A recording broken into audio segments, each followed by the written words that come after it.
Hello and welcome once again.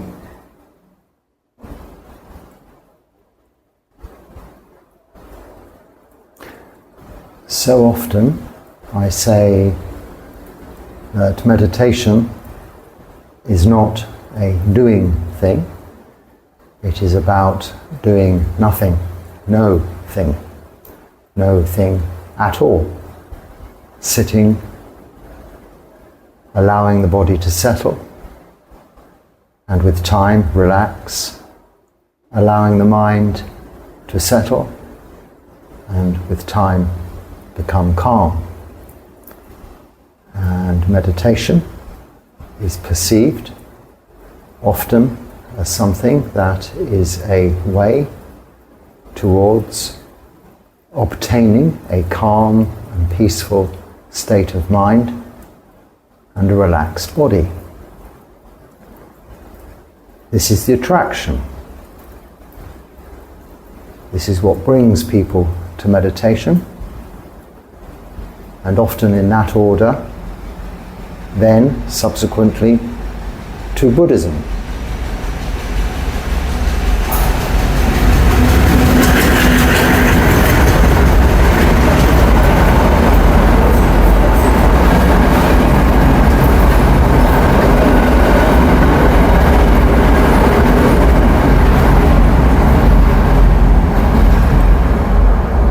When living in Buddhist countries, where it is their culture and constitution even, it is more noticeable about that often it is the other way around, whereby people are brought up and educated and familiar with Buddhism from the beginning, throughout their lives, on all of their occasions, special and ordinary, and meditation becomes something they may inquire about, look into, maybe later, after they already know of the teachings of the Buddha.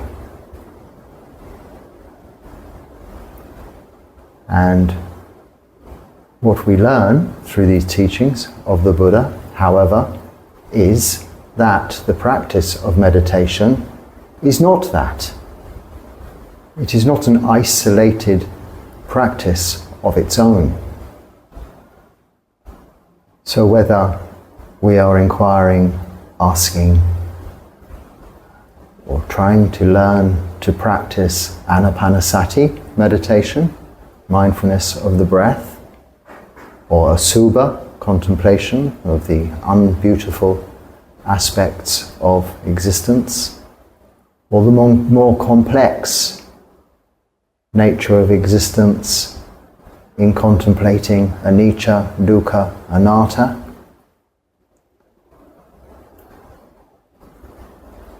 we are not able to successfully attain any form of insight, that is, seeing clearly and understanding. The Pali word, seeing clearly, is vipassana, and often considered a practice in itself. Insight meditation, vipassana meditation, but vipassana is to see clearly those characteristics of existence, anicca, dukkha, anatta, impermanence, unsatisfactoriness, and not self, for one's self, experientially, through the process, through the practice of meditation. Firstly, through developing mindfulness about all of our actions of body, speech, and mind throughout all of our daily activities, continuously, and then also when sitting formally in meditation for a designated period of time, developing the skill of samadhi, which is a single pointed awareness of one object. We call the meditation object. Focus on that one object. That is maybe the breath, as is described in Anapanasati. But without the rest of the Buddha's teachings without an understanding of the Four Noble Truths and without an understanding of the Noble Eightfold Path. We are only practicing one or two, maybe three elements of those teachings, the Noble Eightfold Path. A third of those teachings. The majority of those teachings are wrapped up in sila, moral virtue. Not so much a practice, but a quality. But a practice in that it is a discipline to keep 5 very simple precepts of no killing, no stealing, sexual misconduct, lying, or taking of intoxicants. For many of you listening now, you've heard me say this many times before, over and over again. And I apologize if it's repetitive. But there are also people coming to this channel, maybe seeing these talks, hearing them for the first time. But even for us more experienced practitioners, even for myself, a bhikkhu, an ordained, fully ordained monk in the Theravada tradition, I am continually reflecting upon, reminding myself of these very basics in Buddhism. Buddhist basics. The simple teachings we have from the Buddha, which are the Dharma, as taught and practiced and continued through the lineage of disciples since the Buddha's time, for millennia now, the Sangha. So when I say meditation is about doing nothing, no thing at all, to the contrary, it is by that very doing of no thing, nothing, very much a paradox in that it is achieving greatness, a great thing, an enormous amount. And what is that? Well, it isn't what attracts people to Buddhism or meditation in the first place. It isn't a calm, tranquil, peaceful state of mind and a relaxed, comfortable body, feelings of pleasure, bliss and happiness, although that can be a side effect, an additional benefit at the enjoyable side, or another enjoyable side of the practice. It is to result in what the Noble Eightfold Path has as its goal, its aim. Path indicates a means to an end, something going somewhere. So where are we going on this Noble Eightfold Path? Let's look at it. It is firstly establishing right view. Now that is described as the wisdom part of the Noble Eightfold Path, Panya. And the practice overall we describe in 3 parts: sila, moral virtue, as I've just described; samadhi, meditation, this sitting and doing nothing, and incorporating mindfulness within that also throughout all of our daily activities, and the developing of wisdom, developing wholesome mind states, reducing unwholesome mind states, but establishing right view. And that is a thorough knowing and understanding, not intellectual knowledge of, but appreciation of the truth of the Four Noble Truths, in that it isn't something to be learnt or believed, but something to understand as being just that, the truth. The truth, there is suffering, all beings experience unsatisfactoriness, or at its extreme, suffering. But there is an end to this suffering. The end of this suffering is by establishing its cause, the cause of suffering, an end of suffering, via the practice of this Sila, Samadhi, Panya. In the Noble Eightfold Path, beginning with right view, so that understanding, to then right intention, so all wholesome intentions, to do no harm. This is also Sila. Right speech, so with all actions of body, speech and mind, they're being covered here. Mind in right view and right intention, speech in right speech, right actions, number 4, right livelihood, number 5, right effort, right mindfulness, and right meditation or right concentration, samasati, samasamadhi. So as you see, this is how it breaks down: moral virtue, wisdom, or sila, moral virtue, samadhi. It's in a different order in the Noble Eightfold Path, because it goes around in a circle. In fact, you will establish right view after keeping sila and practicing samadhi. So it comes at the top as number 1, right view, on the Noble Eightfold Path, but it's really like in a mala chain or bracelet, or what you call a mala beads. So you have a guru stone, the holding bead, which is the main big one, so that you know the beginning and end. But the mala is a circular collection of beads, 108, with no beginning or no end. But in order for you to have an indicator, we have the guru bead, which is the larger one, to identify the beginning and the end. And really, right view is like that. And the other 7 parts to it circle it and enable right view. Because without sila, without samadhi, you cannot have right view.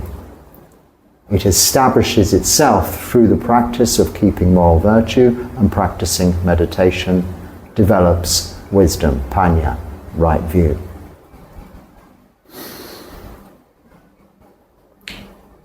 So the goal is to establish the cause of unsatisfactoriness, of suffering, or as we call it in the Pali, dukkha. Pali, call it in the Pali language, dukkha.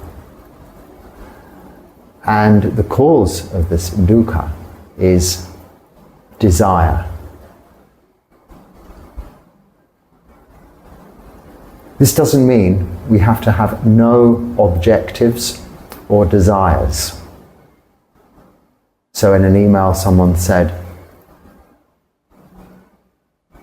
they'd heard on a talk that someone had said meditation, like I say often, is about doing nothing, but not even sitting and doing meditation, because that would be doing something and in itself having an objective. And in a way that is correct, but it is taking the language, the descriptive aspect of it, into too much literal, or giving it too much literal value. We have to use language by way of convention to get our point across. There is no way we can describe the ultimate goal of Nibbana, full enlightenment and no further rebirth, because it doesn't form part of conditioned things, sankhara, which are all impermanent, unsatisfactory, and out of our control, or not self. All conditioned things are impermanent, even the universe, and especially these bodies ourselves, things we think of as selves. But we have to describe ourself as apart from the person next to us or the object next to us. We're not taking a view of this bowl next to me is just part of me. It's made of solid elements, some maybe liquid, gas, temperature, the same elements as I am made of: solidity, liquidity, gaseousness, temperature, space, and mind. The bowl has no mind and cannot be made in any other form as it stands other than back to its solid elements. But in time, this will be the case, as will this physical body. But what knows of this physical body and its existence is the mind, which is not located in any particular location or anywhere. So what meditation is doing, which is is contrary to the idea of doing nothing, and a paradox to simply sitting and allowing for things to happen. It is putting, as is described in the Noble Eightfold Path, in the sixth part of the Noble Eightfold Path, Samavirya, which is right effort or energy. It might be the other word beginning with V for effort. Can't remember what it is now. But right effort into the practice of doing nothing, but using the word as a convention, of actually sitting and allowing, to the contrary of all of our desires, for our bodies to do nothing. Continually, our bodies are wanting to move. And if you sit and you observe someone on the bus or the train or in the office, or even watching these videos, you can watch me. You'll see that people move a lot, don't they? All of the time, their bodies. If they're crossed legs, they'll cross one way, they'll cross another. They'll move from here to there, continually moving. Why? Why is that? Do they need to? After all, it's using energy, it's using food, it's warming you up. If you're in a hot place like this, you want to move as little as possible. It's conducive to meditation, because meditation has two effects. By learning to understand desire and how desire heats us up, quite literally. If you notice, when you want something and you're getting geared up to obtaining that thing, your body temperature rises. It's part of the hunting, gathering instinct. It's part of human nature. But when you accept that it is only wanting this kind of desire, a thirst, a craving, a grabbing, a going out to get kind of desire, an unwholesome desire, where the object you're trying to get is not necessary to your existence, just desirous to satisfy an insatiable craving. When you see that temperature, you'll see that by recognizing that and just knowing that, it is cooling the mind. Just with knowledge of that, just knowing that, it's cooling. Nibbana means to put something aside and allow it to cool off naturally. And this is what meditation is doing.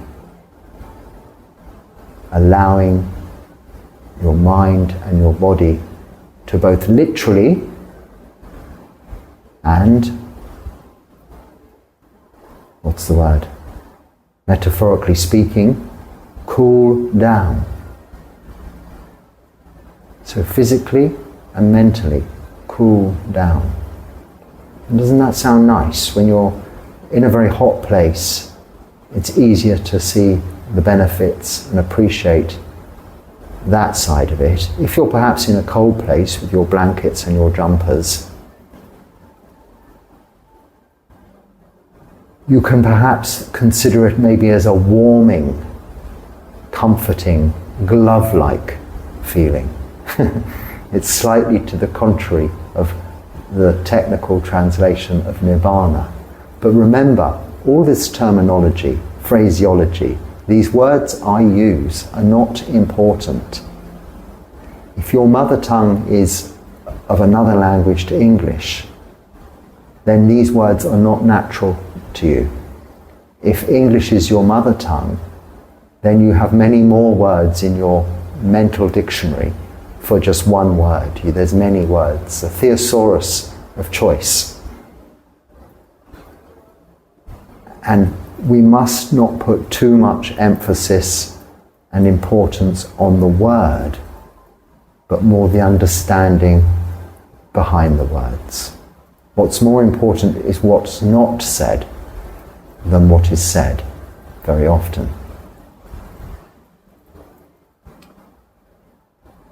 So, we recognize that it's desire that's heating us up, and the practice of meditation can assist us to cool that down. How is it doing that if it's just sitting and doing nothing? Because it is actually changing our habitual nature.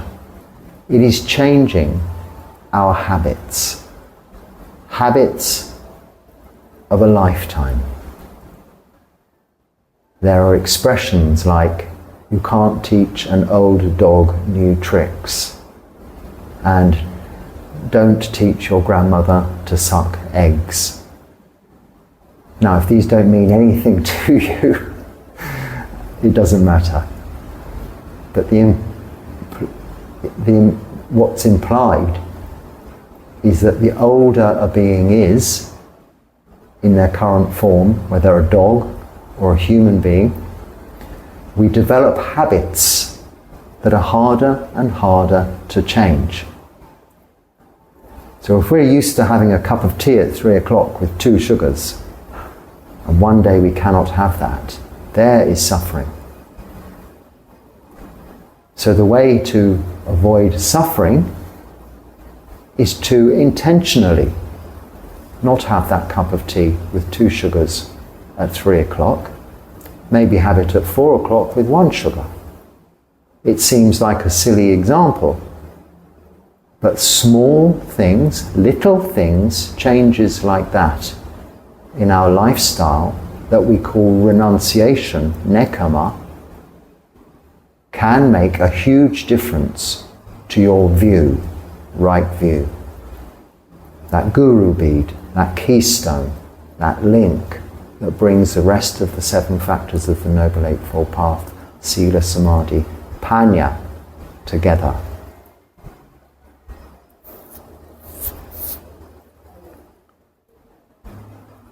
So changing habits is what the Noble Eightfold Path is about, to establish right view. And when one has established a fully deep knowledge of Dharma and understanding of the Dharma, as in right view, you are a long way forward towards breaking those lifelong habits, not only that have been developed within this lifetime, but if you've been born, you came from something. Whether you consider that to have been a biological, chemical birth, or you consider it to be miraculous, or you consider it to just be spontaneous and inexplicable, it doesn't matter. You are the very result of causes and conditions that were put in place for you to be here and now. And where you are at this moment, here and now, is the result of causes and conditions you put in place in the previous moment, and moment before that, and moment before that. This goes on ad infinitum. But we only need to be concerning ourselves with this moment, here and now. And that is what we're doing when we're doing nothing. So that is the objective but wholesome desire, wholesome objective of meditation, as opposed to the understanding that the desire to move one's leg because it's a little uncomfortable, scratch an itch because you feel that will help, have an extra sugar in your tea because it's nice, distinguishing that desire from the desire to be free from that desire, and therefore free from the causes and conditions that create reoccurring suffering, time and time again, repeatedly throughout this life and into the next. This you'll come to understand through samadhi, through single-pointed, focused awareness on one meditation object. So when I'm asked, teach me from start to finish anapanasati, I can say, well, you can learn that, you can read it in the sutta, the Anapanasati Sutta. You could learn the Anapanasati chanting. You have that knowledge of how it works from start to finish. Even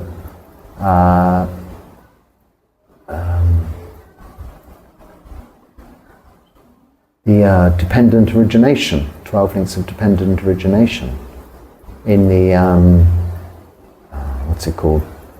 Samhipada Sutta, in that sutta anyway. You know, I've said it many times before, mine's gone blank, because my mind does.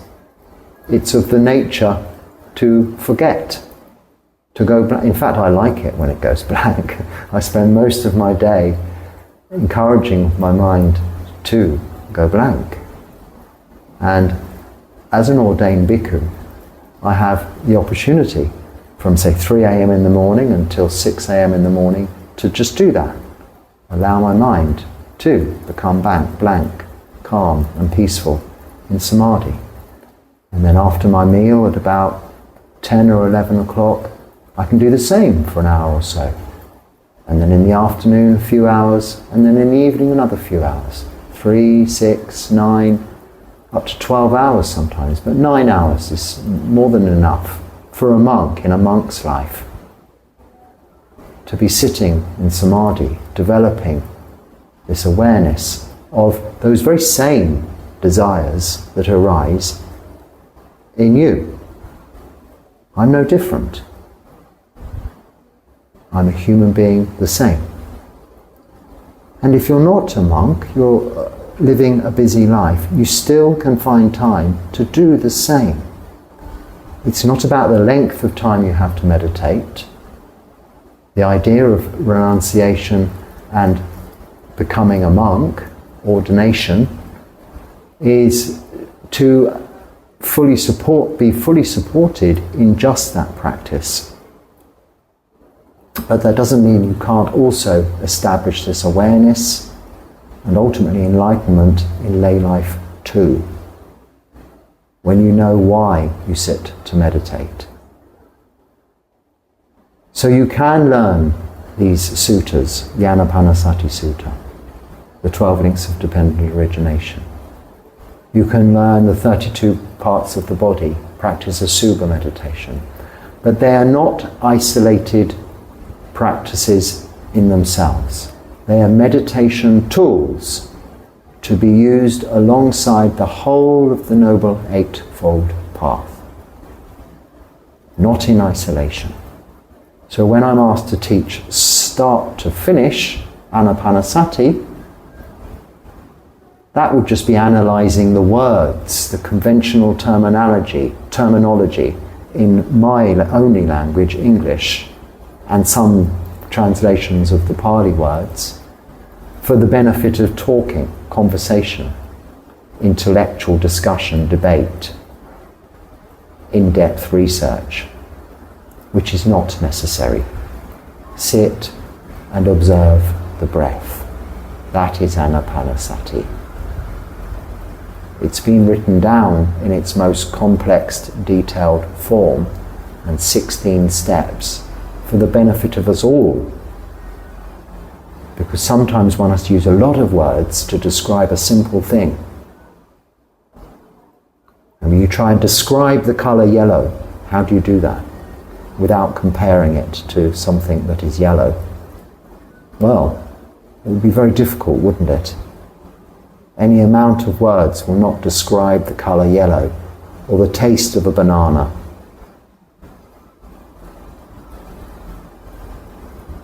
That is like trying to describe Nibbana.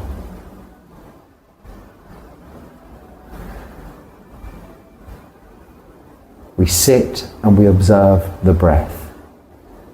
We do nothing. And this brings about a change in our habits. The eradication of desire, and ultimately the end of suffering in this lifetime. So I hope there's something there that's useful.